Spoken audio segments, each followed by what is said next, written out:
I'm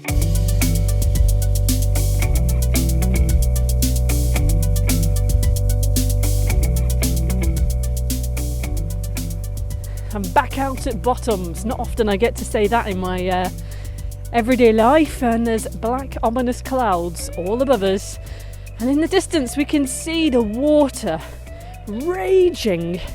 I reckon in about 5-10 minutes you might get to hear us walking past that. That will be a lovely moment. The geese ahead always saying hello, and it's late afternoon, and today I am with Helen Thornhill, who is from Move More Glossop.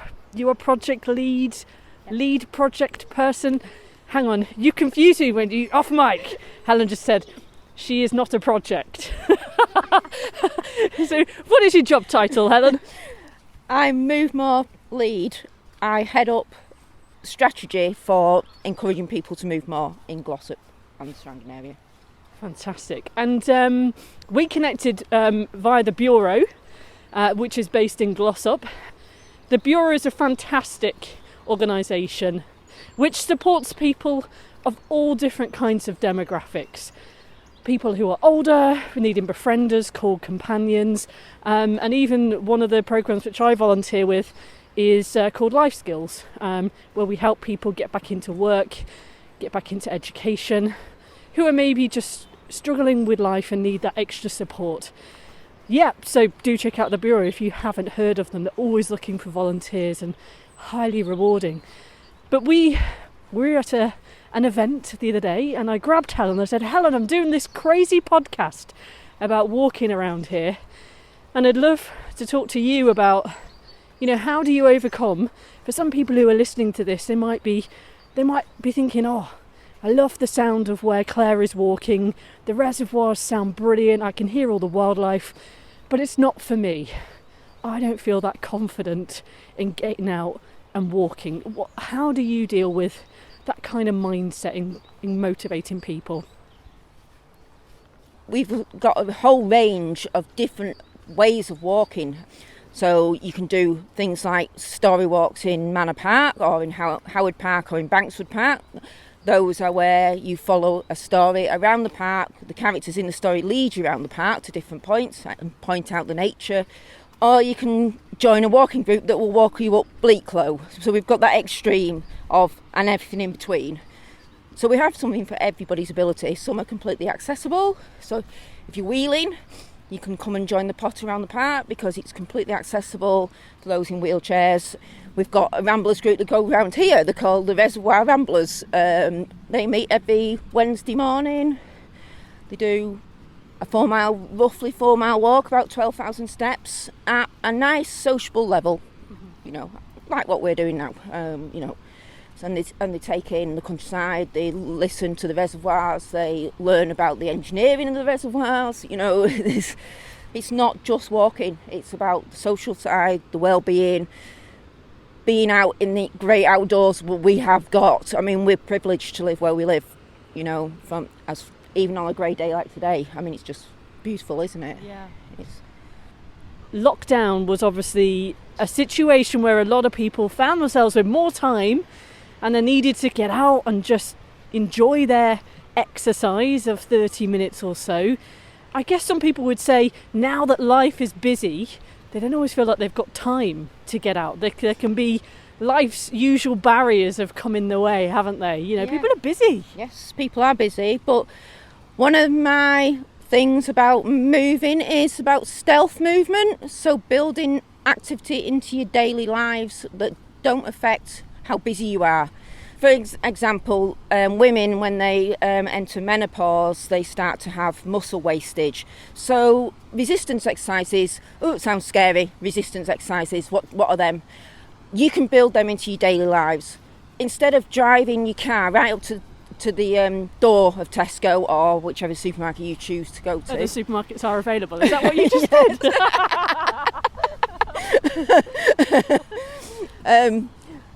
Park your car away, leave your trolley at the door and carry your bags. That is resistance exercise.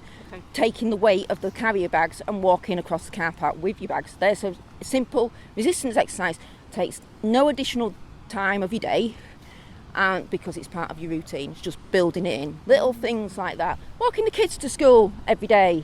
To walk half a mile to school takes you 10 minutes at an average walking pace. 10 minutes. By the time you've got the kids in the car, fasten them in the car seats, driven half a mile, parked up, got them back out the car seats, that's taking you 20 minutes. So why not do the 10-minute walk? I feel like you're going to have an answer for everything. Can we just stop for 1 second and just look over the left? I've also just seen, there's about 7 dogs walking towards us. Woo, they must be dog walkers. We are stood right by a gate, which is locked. You can't go down to this bit. But you can hear how much water. I mean, in the last week, we've seen so much rain, we've seen snowdrifts. I imagine all the ice and the snow from the tops of the hills where I was a few days ago is starting to come down as springs into streams, into rivers, into reservoirs. Wow. I mean, we're going to walk across the bridge in a moment, and that, I think, is going to be even louder. So the premise of Move More, it's kind of... I've been doing these walking podcasts, which I'm sure that lots of people will probably be enjoyed listening to the stories. But the premise, I suppose, of getting the confidence to go out as well. I mean, I remember when I first started getting fit, I've put a lot of effort into losing considerable amount of weight. In the last 4 years, I've lost 5 stone. And a big way that I did that has been walking. Yeah. And I kind of find that crazy for where I am today. Having done this several weeks of podcasting and walked over 100 kilometres just doing these podcasts, it's when you get that point where you want to do something, but getting started, can take quite a big step of knowing which step to take first, if you forgive the pun. Yes, yeah. It is an interesting barrier, that actually, that where do you start? Start in your local park, or even walking down your street. Build it slowly. You're not expected to be able to stomp up a great big hill and touch a trig point. I think what I really appreciate about what you do is you offer support and connection and a community, because we know that sometimes when we try and set ourselves these big goals, we can't always do it ourselves. If I lean over here, that's probably what my thoughts sound like some days. Oh, and the rain's falling too. Where you feel slightly overwhelmed. Just go over to the left side. This is me when I wake up every morning. Our head gets busy like that, doesn't it? And I think when you're accountable and you have that community and that support network, which is what you offer from some of the programs, that's a big win in just getting yourself started. Yes, it is. And we start with befrienders, so like the befriending service at the Bureau. That service is around bringing like people with similar interests together. So there's a lot of research goes on in the background before people are linked together to make sure that they have got common ground.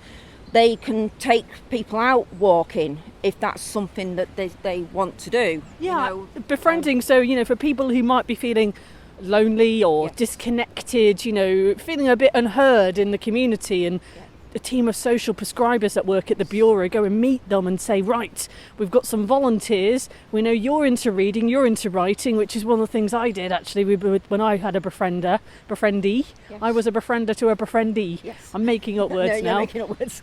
But one of the things we were encouraged to do was to come out and go for walks or go to the coffee shop. Yeah. And so I imagine then that's where you can start to bring befrienders across to some of the groups to get them out in bigger groups. Yeah. So if you are lacking in confidence and worried about joining a group, then we do the one-to-one type walking, buddy walking, and then they will go with the befriendee to a walking group and be with them for as long as they need that confidence to lift their anxiety, so that they then build friendship within them groups.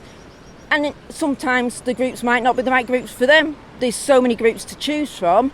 There's always going to be somebody that you will bond with. And the walk leaders, amazing groups of volunteers, always full of chat, full of knowledge.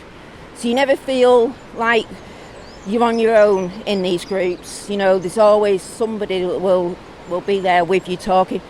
From a well-being and a mental health point of view, When you're walking, you talk more openly. The lack of eye contact when you're walking allows you to feel more secure about what you're talking about, because there's no intense moment.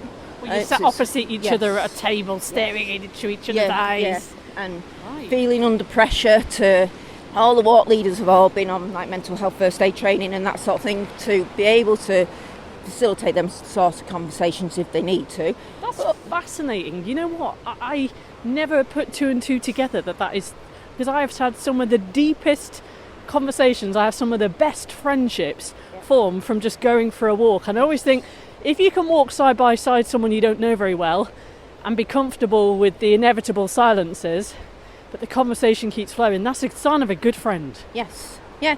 The same thing happened to me. I'm a run leader. I realised that actually some of my best friends had come from running and talking whilst we're running, because we're shoulder to shoulder, sharing experiences. I was a run leader for mums, and when you've got young children, you have lots of anxieties for various reasons, and being able to share them experiences and get advice, and just the fact that you've been able to talk about it takes away that anxiety. You suddenly realise you're not on your own. It's a massive one, isn't it? I've done lots of podcast series about loneliness.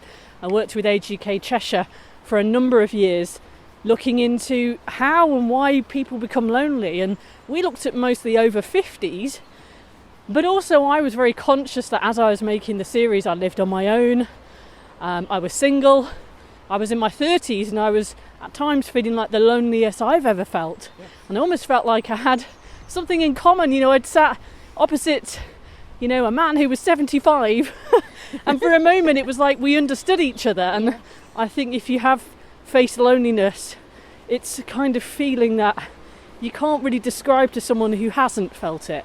No. But at the same time, people can be lonely in a family because their voice isn't being heard. Yes. So as a mum, quite often you become isolated because you're just a mum. You lose your identity as a person.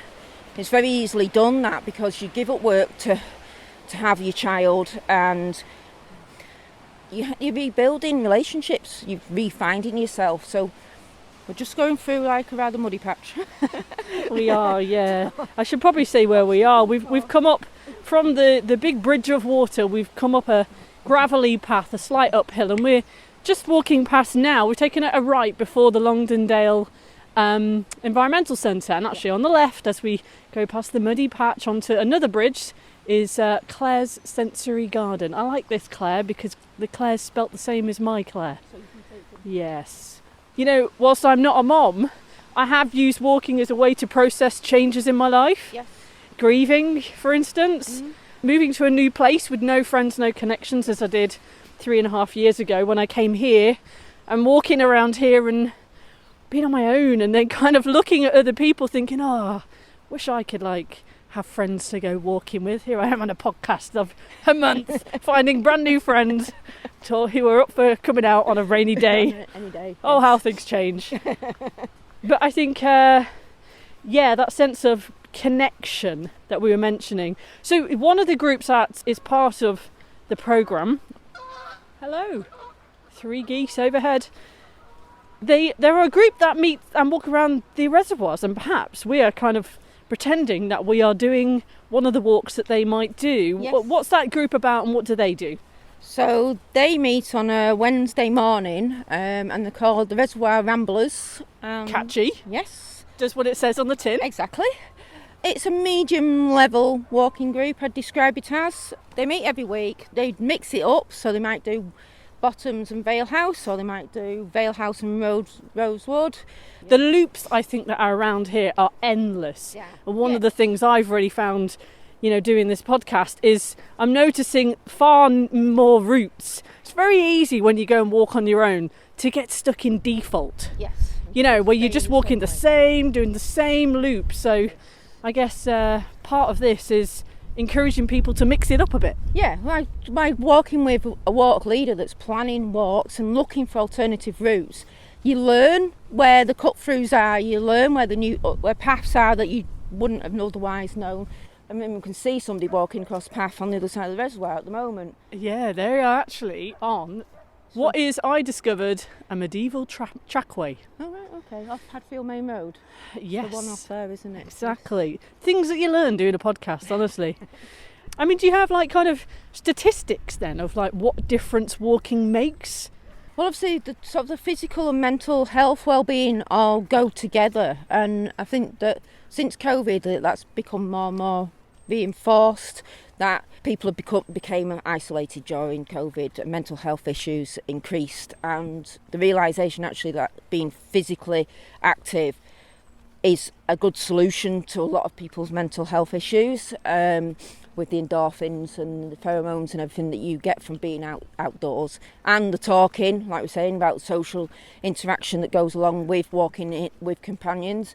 We're currently looking at a walking programme for the whole of the High Peak, pinpointing where those that don't walk, why don't they walk, how can we help them, enable them to walk more. Women, bizarrely, you wouldn't have thought so, but women between the ages of 35 and 50 are quite low level walking in the High Peak in comparison to the national average. That's one of our focus groups, is we need to identify why that's happening, and what do we do to enable them women that aren't walking on to actually get out there and do some walking. It's very likely to be to do with safety, not feeling safe whilst they're out and about, and that's where the groups come in, because you are safe in numbers. Women have a tendency to not want to walk on paths they don't know because the insecurity of being somewhere on your own and not truly knowing. Women, there's a lot of studies around women and girls about safety and needing to know where their safe exit is. So even in play areas and things like that, we look at safe exits. As a child, I remember that feeling. You always try to put yourself in the safe space, so you always were the person nearest the exit. And girls, it's almost like built into us to be that way. And so I think safety is one of the biggest things. I could definitely attest to that, you know, I am in that age group, and I think it's only really because I've done a lot more walking in the last few years that I've built my confidence, I've built my knowledge, built my experience, and I have walked with groups, I've walked with friends, and more recently now I do have the confidence to walk on my own. I know how to plan a route better, I know some of the pitfalls, what to pack in a bag. It can be quite a lot to kind of take on. You can come up easily with a lot of excuses of why you don't want to do it. Yes. Once you've that sense of achievement that I think you get, when you complete a walk, it's such a buzz. I mean, on some of the bigger walks that I've done recently, I've come back and my husband is like super fit. He loves his running as well. And I said to him, you know how you feel when you finish like a marathon or a triathlon? That's how I feel right now, because the whole few days building up to it, I was telling myself, who do you think you are? You're not strong enough. Yes. You're going to get tired. You're not going to be able to keep up. You're not going to, you're going to look so uncool, and you can't do this. And that anxiety would be building and building and building and building. Yes. And then almost like the relief of the adrenaline when I'd completed this was amazing. And even now, I think in recent months, I've started to challenge myself, because I always have been the type of person who stuck to the kind of low-level paths, the safe paths of the reservoir. Yes. And then over time, I've started to build my confidence to take a little step towards the top, and to do that multiple times. When I started going and visiting plane crash sites, for instance, you've got to be up the top for those. And doing that in groups, I would worry, I suppose. A barrier for me for walking with a group would be, but I don't want to hold everyone back. I don't want to slow everybody down. Yes, that is one of anxiety that does come across a lot. The walk leaders are trained to deal with them anxieties. The idea of all the walking groups is that you go at the pace of the lowest level, and not make that person feel uncomfortable, because everybody has got their own reasons for being in that walking group. You're there as a team, and it's about the social side of it as well. I'll keep going back to that it's about the mental health, it's about connecting with people, connecting with nature. So you don't have to be charging off at 100 miles You're not an hour. going to get a medal if you finish first. Exactly. Yeah. Yeah. There are a lot of different things happening on the doorstep, and I think it's a good reminder of that. We are coming out of the gate. We're at Vale House Dam now, so we're going to walk. We're leaving the shelter of the trees into the pouring rain. I'm going to go over where Vale House Dam begins, and the rain hits our face. Those ominous clouds have turned up. Hello. Hello. Where are you going today? We've been round 2 reservoirs. Yeah, right round this one and then up and round the other one. And how is it? Is it muddy? Yeah, it is. The water loud over there? It's a bit slippy, you have to be careful. So it'll probably be alright for you young'uns. Speak for yourself, Yeah. Helen. I'm not so young. My husband used to work for the water board, so he knows all the names of the reservoirs. So I used to work on here cleaning them up years ago. Really? What did he do? I'm always intrigued by what do they do? Well, What did he don't tell let you he the did? trees grow in the reservoir for one. Right. They cleaned up all the leaves on the side. They just looked after things. Not my father-in-law, my grandfather-in-law used to be a reservoir keeper at Armfield. Yes. Armfield Reservoir. Oh, you kept that quiet, didn't you? Armfield. I'm 56 next, I'm 55 this year, so and they had it replaced, so it's just a bit hard getting over that sty. But good exercise for you though, right? You must enjoy it. Do you go up Yeah. the zigzag path or up the steps? Them steps there? Yeah. Well, actually, I go up them. Do you? I didn't today, I went up that hill and that's Oh, you went up the hill instead, yeah. yeah. I tried it, but I do go up the steps, yeah, because I think it's good for you, innit? It is very good for you using steps, yeah. Yep, definitely using muscles that you don't Don't use. like saying that, I live in a cottage that's got steps like that. Right, I'm going to have a listen to the water over here. We will let you get into the warmth of your car. Is it over there? Oh, lovely. It would have been a lot more interesting. Oh, well, I might poke my microphone through the window. He's just coming round in a car. It is, yeah. On the spot interviewing, guys. Don't we love these episodes? This poor man.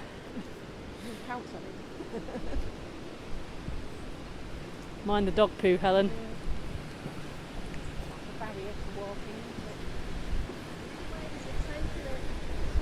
Hello, I heard that you used to work on the reservoir. Yeah, years ago. Yeah. What did you do? I'm always curious. What do people do? We used to do the drywalling and cut the grass on the bankings and Right. look after the foresters and stuff like that. Yeah. Was there like a particular reservoir that you had to look after, or all of them? Near enough all of them, but there were gangs of lads. You know, like 4 and 5 in a gang, like, and there'd be about 3 gangs working up the valley. Yeah. And we used to. I'll turn this off a sec. We used to do the aqueduct from the end of that reservoir there, Vale House, Vale House, there, yeah. where the Vale House is. We used to get in there underground in the aqueduct. It's all stone built, and all the way down there, all the way through here. And what we used to do, the trees used to burst through the pointing, so we had to cut all the roots off. We used to have lads on top, and we used to push the roots to a manhole. He'd drop a bucket down, and we put all the, and he'd pull them up like. Then we move them on, and see that there, the wheelhouse there. So it's like a valve house, Yeah. yeah. Well, you drop down there, you climb down the ladder to go on the next session. And you go underneath what we You go see now. underneath. And we had lights on, miners had lights on, yeah. And we went all the way through to Tintwistle. Then it comes out to the treatment plant. Then we go across the road, get in it again, and then you go all the way to Godley and Hyde. Were you in a boat or you're walking? Walking, Walking through With an waders on. aqueduct. yeah. Wow. And it was like, this part here, especially this part, because this was like 1800s. Yeah. All the way through. And you used to have to stoop. You read about like that. So it's not a tall man's job. No, and I know on the bends, And he was 6 foot then. I was 6 foot. I was 6 foot. And then on the bends, you used to get a lot of silt, you know, off the hills. Yeah. So you had to scrape it off, and you had to do it with plastic. You couldn't do it with metal things because of spark, because of methane. You know, off the gases off the peat. Yes. So you had to do it with plastic trowels like. When were you working on the reservoirs then? How long for? When Margaret Thatcher privatised them in 1990. 88, 89, 90. That's when it all started to privatise, and United Utilities took over then. So that's what we used to do. We used to, any drywall, any walls what was over, like the path along there, going along the reservoir. All the way to the zigzags, yeah? Yeah. We used to clip, that used to be all spotless. Yeah. There were no leaves on it, we're all open. We did that and stuff like that. And little catchment areas all the way up the valley where the water come down the gullies. They used to put little catchment areas if you have a walk around and have a look. We used to get up to them and we used to shovel them out. We used to dig them out, and what it were to catch the silt going in the reservoirs. To get it out before it went in? Yeah, that's why you see go further up to where the yachting place is, you know, the one there. It's like a beach, isn't it? Yeah. Torside. Torside, yeah. Where it comes down the valley there, that's a big one, that. And that's why it's beached up, because of all the silt and the sand what's come down over the years, whereas we used to get it out before it did that. Amazing. What's your name? Jimmy. Jimmy, well, really thank you. It were a lot of employment for the local people, because there are a lot of Hadfield lads, Glossop lads, what used to work with. The officers down there, they used to have their own joiner shop, their own painter shop, the blacksmith shop, and all the work, because that house down there was a waterman's house. Yes. And he'd walk round these two reservoirs and part of the other one, and if there was a wall down, he'd go in office there and tell, and then he'd send a gang of lads out to build it. Yeah, it was all good stuff, you know. I used to enjoy it. You just get plenty of time, get a good suntan, like. You know? Jimmy, we will leave you be, and also you two get dry. Yeah, thank you. Take care, bye. Oh, turn around here and there's all the water. Wow, that was fascinating, Helen, wasn't it? Yeah. We've got a whole new view of the reservoirs. Let's take a right here and stick back along Bottoms. You can hear all the water raging, but Vale House Dam. See under them viaducts, the aqueducts that he was talking about, to actually, if they open them up for people to actually explore, that would be amazing, wouldn't it? Do you know what this area is called? This little bit, this path. I've seen photos, black and white photos. Paradise Way. Oh, yes, Anyone who comes to park up here near Vale House Reservoir, it's Paradise Way. So I mean, you can even hear for that lady, she's had a hip replacement, she's getting back out, it's relatively flattish, she's got spaces to challenge herself if she wants to go up some of the steps and some of the steeper banks. That's where I suppose the flexibility of the reservoir appeals to a lot of people, because in the second episode I was chatting with people on this very same bridge and asking why are they here, what are they doing, and one lady said she was having she just had a knee replacement, so it was great for her to just get moving something. Yes, because it's flat, it's accessible, they are ideal from a point. It's almost like having our own countryside park on our doorstep, isn't it? Yes. I mean, you're kind of giving us a flavour, Helen, of the various things that you do. I mean, what a job. Sounds like no day is ever the same. The transformation you must get to witness of people, of the early seeds of conversations, and turning that into something that is living and breathing in a sustainable group is incredibly rewarding. And I will always look out for the Reservoir Ramblers on what day did you say? Wednesdays? Right, whenever I'm here, morning, I will always look out for them. Just as a side note, before we round this episode off, you mentioned that, so was it your great-grandfather worked on Armfield Reservoir? What's that about? He was a reservoir keeper, so he, unfortunately, he's passed away now, he would have been over 100 now anyway, but... Was it your great-grandfather or your grandfather? It's my husband's grandfather. Right. I believe he used to breed fish to put in the reservoir, so he had all these small stone tanks that like embedded in the floors and things. And he was the person that did all like made sure that the mechanics of it was still ran smoothly. And he's walked us around Swallows Woods many times when in my younger years, explaining to us what he did, how he kept the reservoir clean, and they used the fish to oxygenate the water, which I didn't know. You know, it's like, really? I thought they didn't want fish in reservoirs, but apparently they do. Certain types of fish, so he'd breed them and he'd put them in there and make sure that there was the right, you know, that it was at the right stocked level and that sort of thing. So yeah, my husband's family are from Tintwistle. My family are actually from Greater Manchester, but I was born in Hadfield. Sounds like a Romeo and Juliet. The outsider marries someone from Tintwistle. Tintwistle, yeah. Of course, Swallows Woods used to be a reservoir. Many people probably don't know this. Yes. It was Hollingworth Reservoir, because at one point there were 7. So we're walking along like the bottom of one of the 5th one, but then Armfield was number 6, Hollingworth was 7, but they gave up on that one and they decided to call it Swallow Woods. Which is one of the ones that he kept. So he kept Swallowwood and Armfield. That was his patch. Wow, well, So- if your husband has any photos of that, let us know, because that is what we're really enjoying, collecting people's stories. We want to make our digital map, Longdendale Tales, something that is tangible, livable for the community, because we are crossing so many different towns. The Longdendale stretch of these reservoirs is a big old place. Mm-hmm. If you are listening thinking, yes, my grandfather also used to do that, then get in contact with us. I'll put an email address on our website where you can reach out. I mean, Helen, is there anywhere that people can just go Google more about what it is you do if they wish to find out more?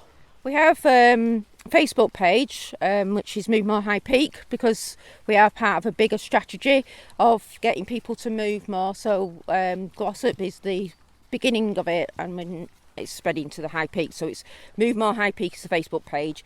But we're also on the Bureau's website. We have our own page on the Bureau's website. So if you just click on Move More on the Bureau's website, it lists the walking groups. We have milestone walking routes, which are up to 10k. We have the park story walks are on there as well. We've got some history walks on there around the 2 parks as well in Glossop.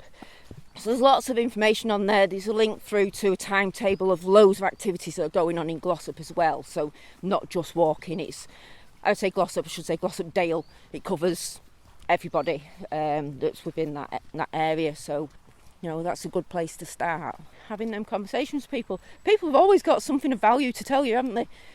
What I find really enjoyable about being here is you can start a conversation with anybody. Yes. Most people are really friendly. They won't tell you to do one. Nope. And I have been overwhelmingly surprised by how nice everybody is. Even if I walk up to them with a microphone, they'll still be willing to have a chat with me. And that is the place that we live. That is what the area and the people of Longdendale are like. Yes. They are friendly, they're approachable, and now we know, thanks very much, little birdie, that there are also groups that do that. Look, Helen, we will round it up there as we navigate a ridiculously muddy section. Hang on, you can listen to this if you wish. Oh, a mouthful of midges. That didn't go down so well. Right, I'm going to round this off. Do come and have a look at our online map, and we'll just turn around and see how peacefully still the reservoir is. Actually, there's a little bit of snow just on some of the higher bits. The line of pylons in our vision. Clouds are just teetering on the top of the moors right opposite us, and the lorries are back passing the Woodhead Pass. And there's all the birds.